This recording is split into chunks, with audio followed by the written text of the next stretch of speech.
módulo do TV Escola sobre a história política de Minas Gerais está começando. E nesta semana vamos analisar as transformações políticas de Minas e do Brasil desde a abdicação de Dom Pedro I até a proclamação da República, um período de grandes possibilidades para os homens daquela época. E ainda, como as elites influenciaram na construção do conceito de mineiridade? Afinal, será que o peso da tradição auxilia ou atrapalha na consolidação de uma sociedade verdadeiramente democrática? Questões para refletir a partir da teleaula de hoje.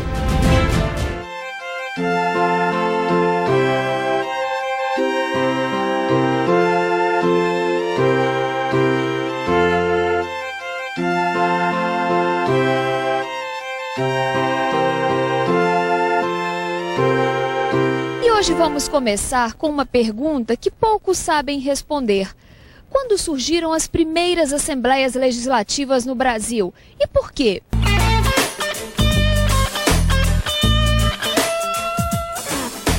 O senhor sabe quando é que surgiram as primeiras assembleias legislativas no Brasil? Não sei. Deve ter sido na época da primeira República. Em 1800, não sei o que.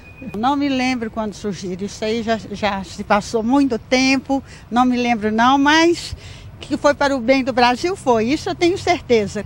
Se houve uma organização para criar essa Assembleia, tem que ter havido um motivo muito certo. É no contexto do período regencial que vamos observar o surgimento das Assembleias Legislativas Provinciais, instituídas em 1834 pelo ato adicional à Constituição de 1824. A norma constitucional alterava substancialmente as correlações de poder no interior do jovem Estado Nacional. Mas como foi que o país chegou politicamente a esta norma?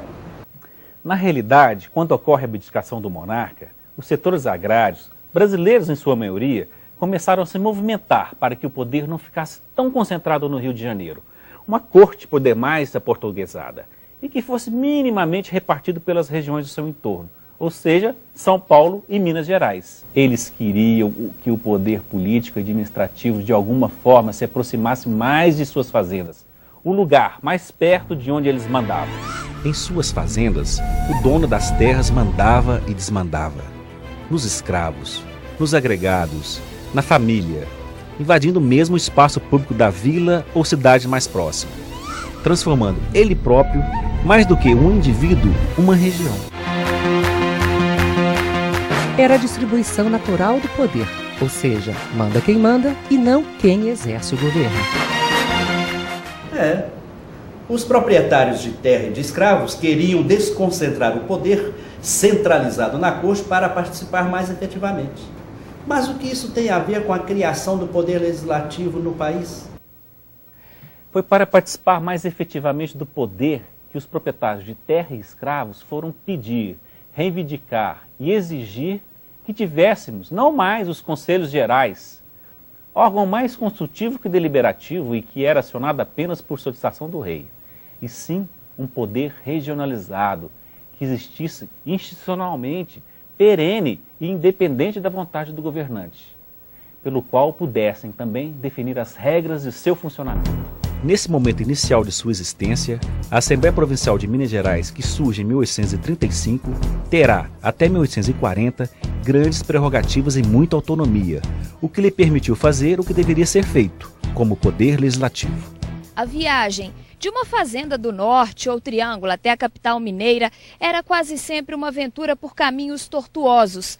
Mas a sensação de participar da aristocracia política mineira compensava o esforço de deixar a fazenda para virar político.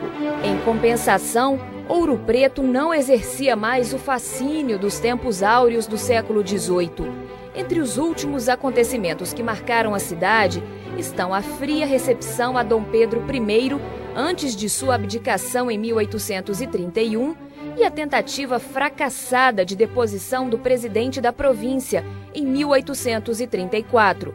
A cidade entrou na década seguinte atenta às mudanças significativas que a Assembleia Geral, no Rio de Janeiro, estava discutindo. No período regencial, de 1831 a 1840, a elite brasileira viu diante de si o desafio de reorganizar sozinha a jovem nação e as províncias, ponto de partida para impor uma nova direção aos negócios públicos. A maioria dos mineiros, diferente do século XVIII, vivia no campo.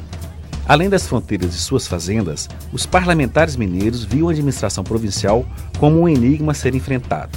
Educação, rendas públicas, força policial e economia dos municípios eram alguns dos temas que os aguardavam na capital da província. Como avaliar o papel das elites na Assembleia Legislativa Provincial? Será que elas tiveram um papel fundamental na construção do Estado Nacional, como afirmam alguns historiadores?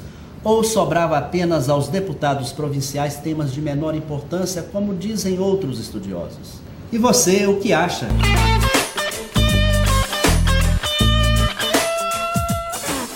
Eu não tenho muita noção, não, mas eu imagino que eles discutiam o futuro, que como seria o Brasil hoje, o que acontecia, talvez as leis que iam existir.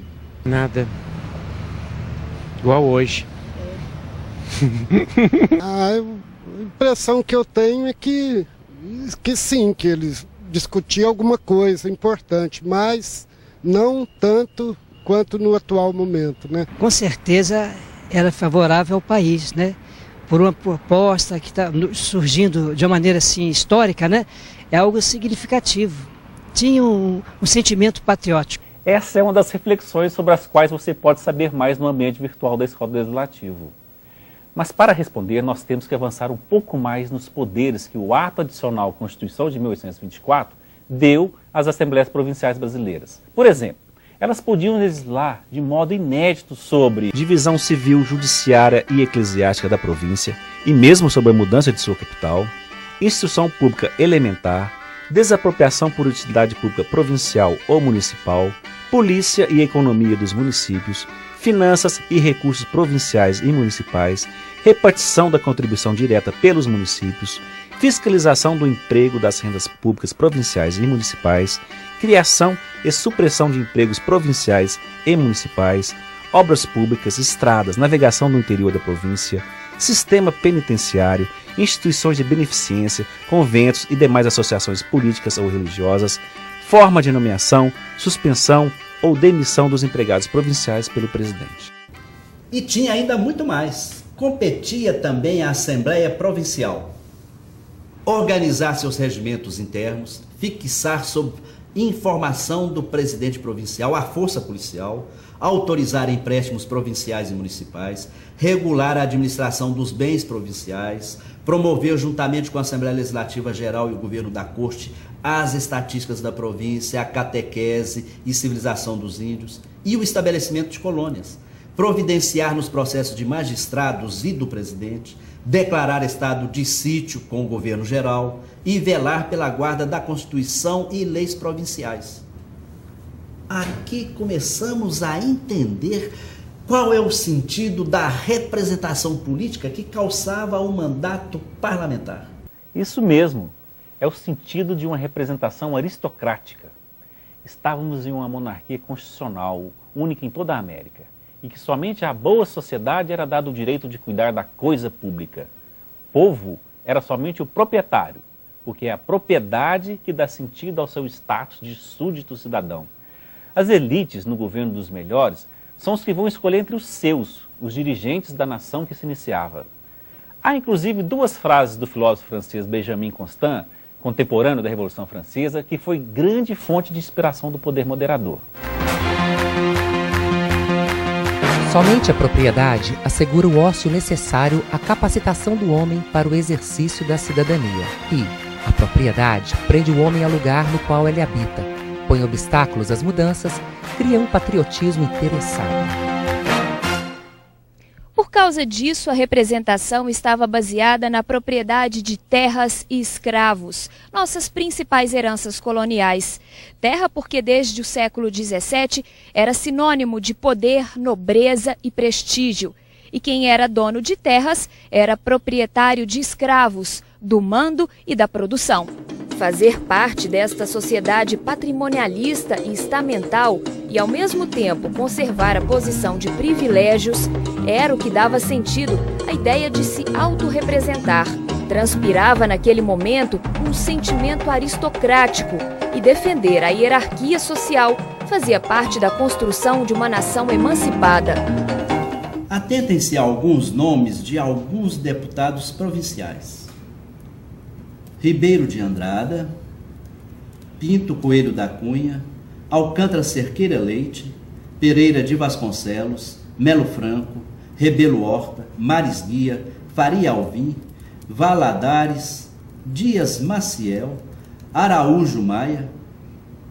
Será que a rede de relações de parentesco na política mineira demonstra a força da tradicional família mineira? Essa é uma pergunta para você refletir, pois vamos aprofundar mais sobre este assunto na nossa próxima teleaula.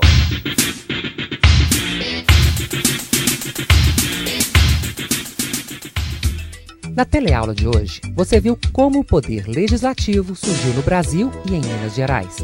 Viu também as competências das assembleias legislativas provinciais, o quanto os donos de terra e escravos influíram na desconcentração do poder da corte presente no Rio de Janeiro, e o peso da tradição como herança política ainda nos dias atuais.